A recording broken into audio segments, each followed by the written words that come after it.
Good morning विद्यार्थी मित्रों। झूठ का फल जो कहानी है मैं कल लिखवा रही थी, वही कहानी मैंने 2 पैराग्राफ लिखवाए थे, वही आज मैं आगे लिखवाती हूँ। फल कल हमने लिखा था कि वे मन ही मन उसे बुरा भला कहते हुए लौट गए। शेर आया बचाओ बचाओ। उसकी आवाज़ सुनते ही आसपास के खेतों में काम करने वाले किसानों और मजदूर उसकी मदद के लिए दौड़ आए। उन्हें देखकर वह ज़ोर ज़ोर से हंसने लगा। सभी ने उसे इस प्रकार झूठ न बोलने की सलाह दी। वे मन ही मन उसे बुरा भला करते हुए लौट गए। आगे इसी प्रकार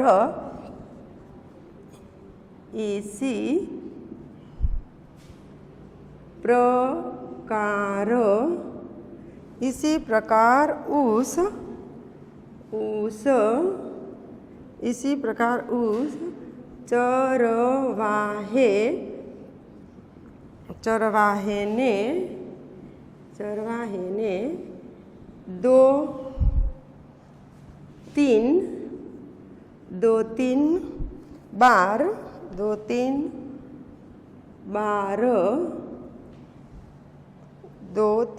लोगों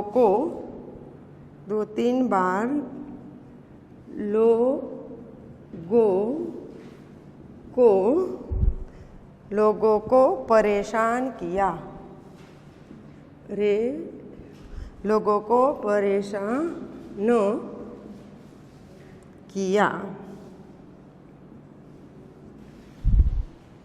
सभी उसकी आदत समझ गए।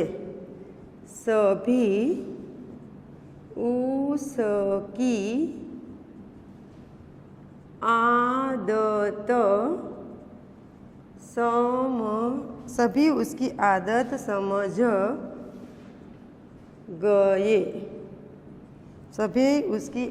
समझ गए। आगे पैराग्राफ करके लिखना है, नया पैराग्राफ है। कुछ दिन बाद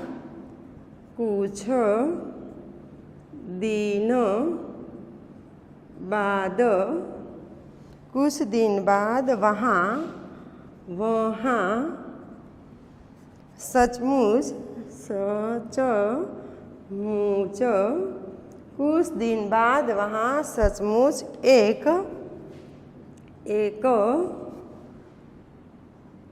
शेर आया।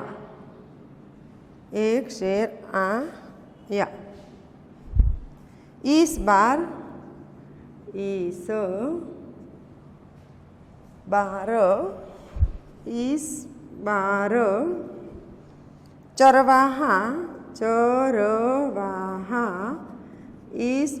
चरवाहा बहुत घबराया। इस बार चरवाहा बहुत घबराया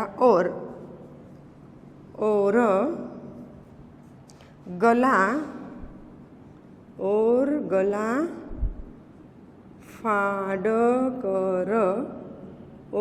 गला फाड़कर चिल्लाने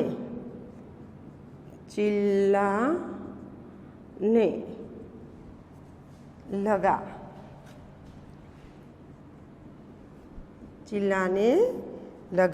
उसकी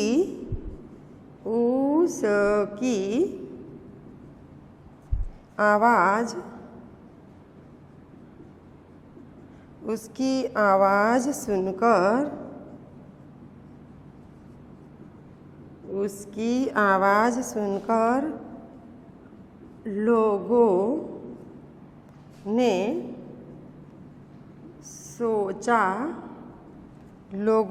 सोचा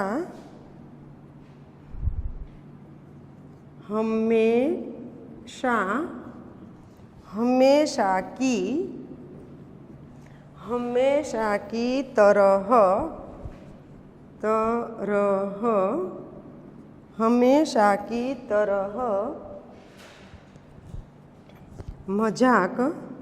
मजाक हमेशा की तरह मजाक कर रहा है। हमेशा की तरह मजाक कर रहा है। काम छोड़कर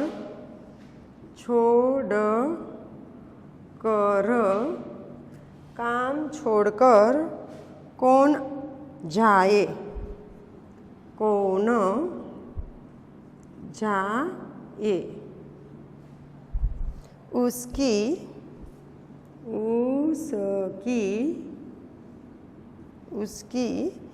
मदद के लिए। उसकी मदद के लिए कोई न गया।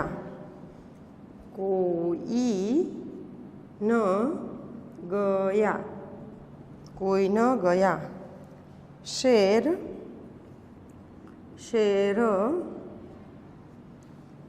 अकेले चरवाहे पर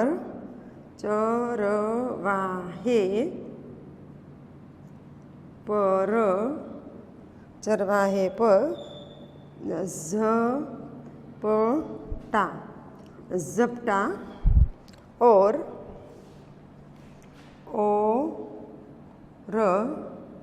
झपटा और उसे मारकर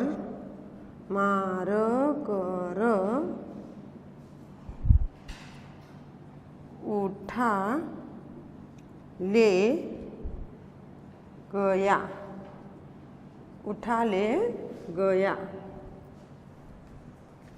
इस कहानी में 2 पैराग्राफ कल मैंने लिखवा दिए थे। 2 पैराग्राफ जो बाकी थे वो आज मैंने लिखवा दिए। यहाँ ये कहानी पूरी होती है और लास्ट में उसकी सीख है 1 लाइन में। इससे पहले मैं इस पैराग्राफ के बारे में थोड़ा बता दूं आपको कि इस प्रकार उस चरवाहे ने 2-3 बार लोगों को परेशान किया। सभी उसकी आदत समझ गए। एवी ज रीतना चरवाहाए गोवाड़ियाए ढोर चारवावाळा जे हता ए पशु चारवावाळाए 2-3 वखत आजूबाजूना खेतरवाळा लोकोने हैरान कर्या अने एटला माटे थईने ए लोको एमनी आदतथी परिचित थई गया। कुछ दिन बाद वहाँ सचमुच एक शेर आया, परंतु थोड़ाक दिवसों पछी खरेखर त्यां एक सिंह आव्यो। इस बार चरवाहा बहुत घबराया और गला फाड़कर चिल्लाने लगा। पण आ वखते हकीकत में सिंह आवाना कारणे ए गोवाड़ियो खूब ज राड़ाराड़ी करे छे, खूब ज अवाज करवा लागे छे अने डरी जाए छे।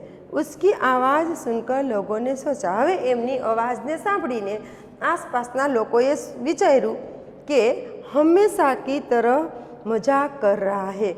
ए दर वखतेनी जेमज आ वखते पण ते मजाक करी रह्यो छे। काम छोड़कर कौन जाए? प्रश्न करे छे हर एक व्यक्ति कि आपणुं आ काम अधूरुं मूकीने आपणे शुं करवा त्यां जाए? कोण जाए त्यां? उसकी मदद के लिए कोई न गया अने एमनी मदद माटे त्यां कोई जतुं नथी। शेर अकेले चरवाहे पर झपटा और उसे मारकर उठा ले गया। सिंह एकलो ज ए गोवाड़िया उपर तूटी पड्यो अने एने त्यांथी उपाड़ीने ते लई गयो। एटले हमेशा साचुं बोलवुं जोईए। जो आपणे खोटुं बोलीए तो घणी वखत आपणे साचा होईए तो पण समाज आपणी ए वात उपर विश्वास करतो नथी। एटले झूठ बोलने का जो फल है वो बुरा होता है, यानी कि खोटू बोलवानुं परिणाम हमेशा खराब आवे छे। जो गोवाड़ियो पहलेथी साचुं बोल्यो होत तो कदाच ए बची जात, परंतु एनुं खोटा बोलवाना कारणे एनुं परिणाम एने खूब ज सारी रीते भोगववुं पड्युं। सीख छे लखो। सीख सीख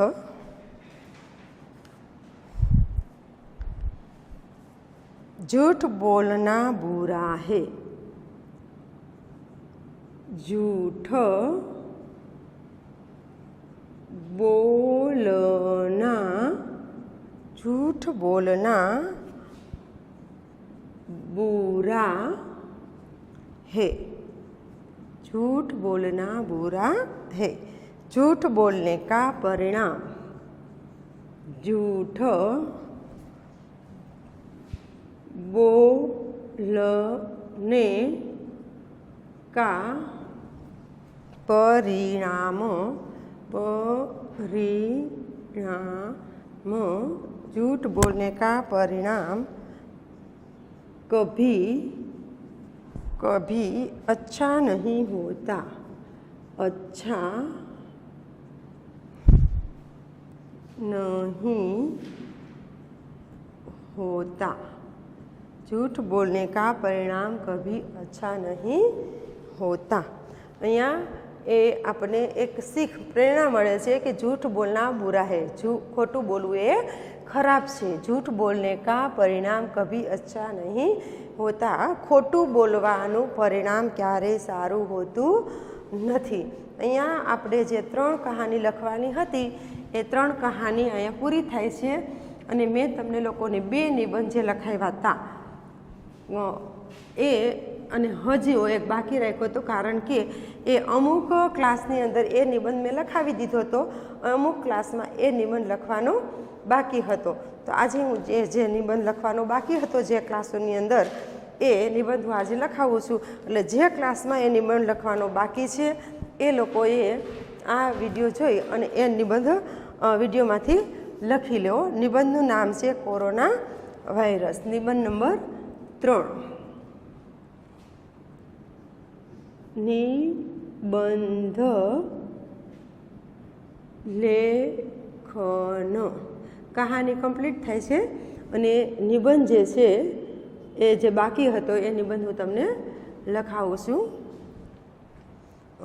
જે બાકી નિબંધ હતો એનું નામ છે કોરોના વાયરસ એક મહામારી। કોરોના વાયરસ, કોરોના વાયરસ એક મહામારી। કોરોના વાયરસ એક મહામારી। એમના મુદ્દા લખી લઈએ। પહેલાં પ્રસ્તાવના। પહેલો મુદ્દો છે શરૂઆત, જેને કહીએ ને કે આપણે પ્રસ્તાવના। પછીનો મુદ્દો છે, એના પછીનો બીજો મુદ્દો છે સંકેત બિંદુ। સંકેત બિંદુ। એના પછીનો મુદ્દો છે फैलने का कारण। फैलने का कारण।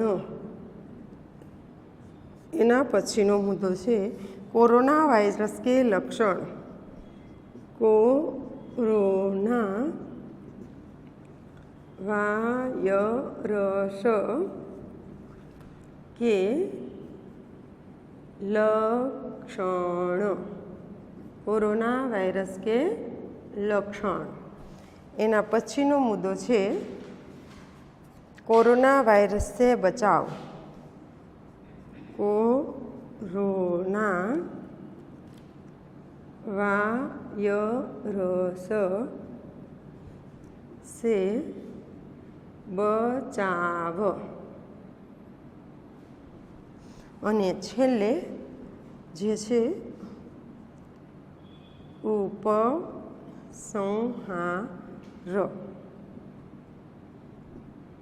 ઉપસંહાર। કોરોના વાયરસ એક મહામારી। દર વર્ષે કંઈક ને કંઈક જે કરંટ અફેર હોય છે એ 10થમાં તો પૂછાતું જ હોય છે, પણ આ એક એવી મહામારી છે કે ઘણા વર્ષો સુધી લોકોના મન ઉપરથી આની છાપ નહીં જાય। એટલે મને એમ થયું કે આ નિબંધનું વિશે થોડું ઘણું આપણી પાસે માહિતી હોય તો ક્યાંક કોમ્પિટેટિવ એક્ઝામની અંદર પણ આપણે એના વિશે લખી શકીએ। તો પહેલો મુદ્દો છે प्रस्तावना, बीजो संकेत बिंदु, तीजो फैलने का कारण, चौथो कोरोना वायरस के लक्षण, पांचमो कोरोना वायरस से बचाव अने छेल्ले उपसंहार। हवे आपणे बधा ज मुद्दाओ विषे वन बाय वन लखशुं। पहेलो जे मुद्दो छे पेरेग्राफ करीने लखवानुं छे। लखो, कोरोना एक वायरस छे। कोरोना एक वायरस से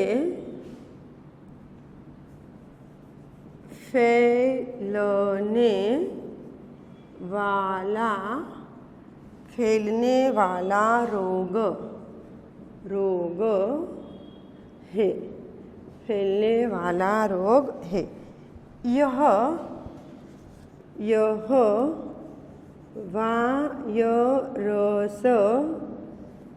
वायरस अति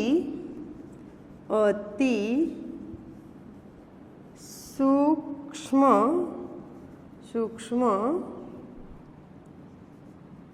होता है। यह वायरस अति सूक्ष्म होता है। इसका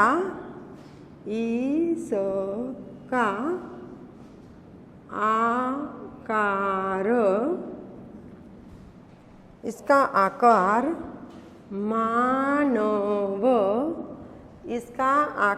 मानव के बाल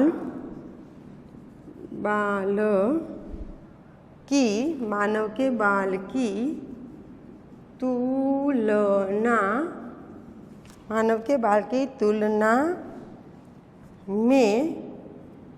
तुलना में 900 गुना छोटा होता है।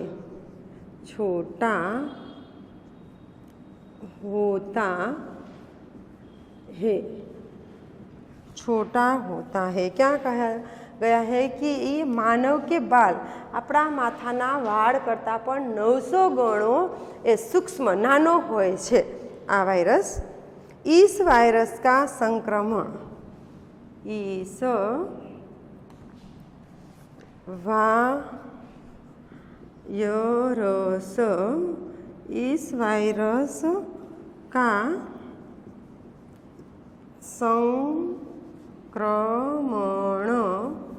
इस वायरस का संक्रमण दिसंबर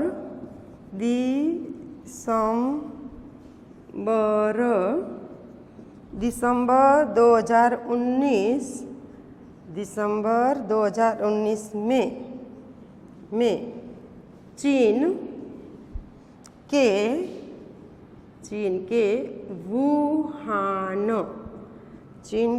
वुहान शहर में शुरू हुआ था।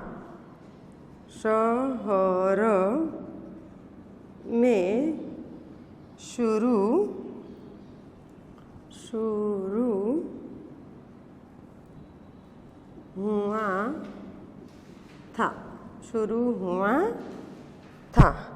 आज यह एक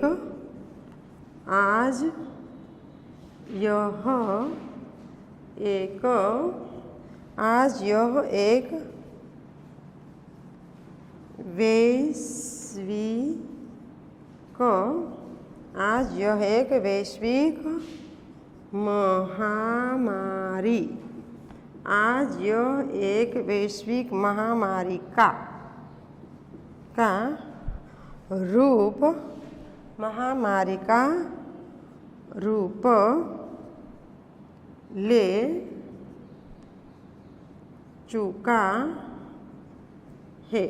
महामारी का रूप ले चुका है। वैश्विक महामारी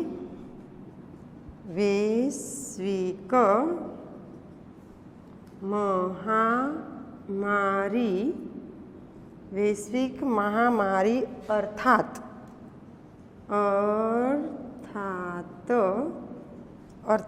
थोड़े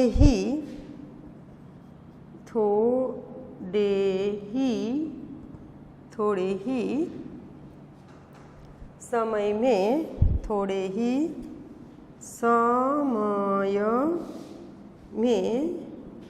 ही समय में पूरी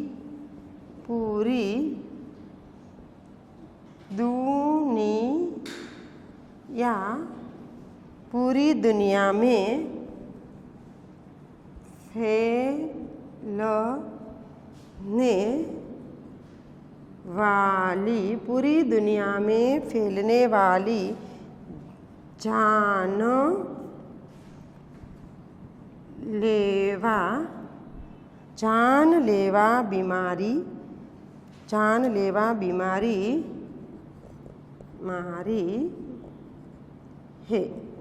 जानलेवा बीमारी है। यहाँ कोरोना एक वायरस से फैलने वाला रोग है। वायरस यानी अति सूक्ष्म जो होता है, जो हवा में जो कीटाणु होते हैं उसको हम वायरस बोलते हैं। यह वायरस अति सूक्ष्म होता है। इसका आकार मानव के बाल की तुलना में 900 गुना छोटा होता है। इस वायरस का संक्रमण दिसंबर 2019 में चीन के वुहान शहर में शुरू हुआ था। आज यह एक वैश्विक महामारी का रूप ले चुका है।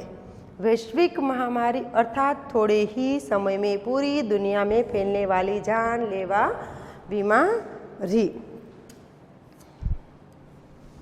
आगे वही पैराग्राफ में लिखना है। अभी इस पैराग्राफ में 3 लाइन बाकी बची है। वही पैराग्राफ के अंदर ये 3 लाइन लिखना है।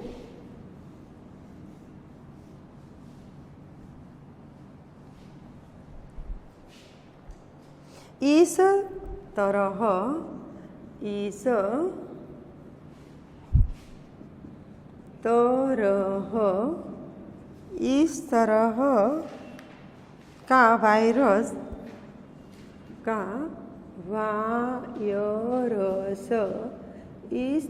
का वायरस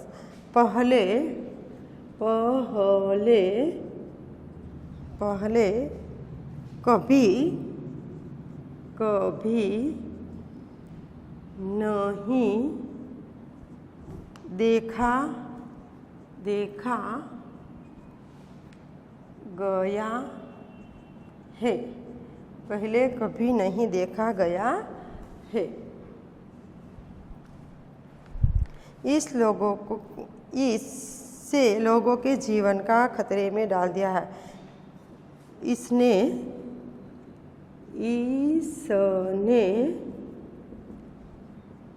लोगों के जीवन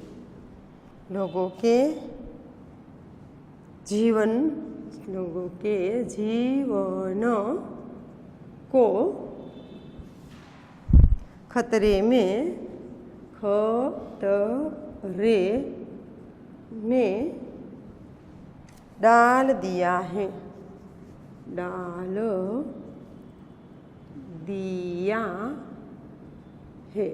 में डाल दिया है। इस तरह का वायरस पहले कभी नहीं देखा गया।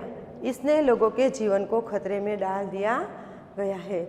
और एक और हम देखें तो पहले इतने वृक्ष थे कि वायरस आकर चले जाते थे, फिर भी ऑक्सीजन की जो कमी है वो वातावरण में हमें महसूस नहीं होती थी।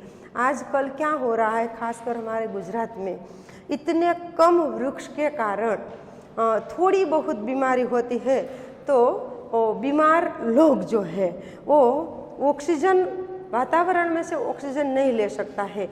इसीलिए ज़्यादातर खतरा जो वृक्ष ज़्यादा होते, आज पृथ्वी के ऊपर जो वृक्ष ज़्यादा होते तो इतना बड़ा खतरा हमें झेलना नहीं पड़ता।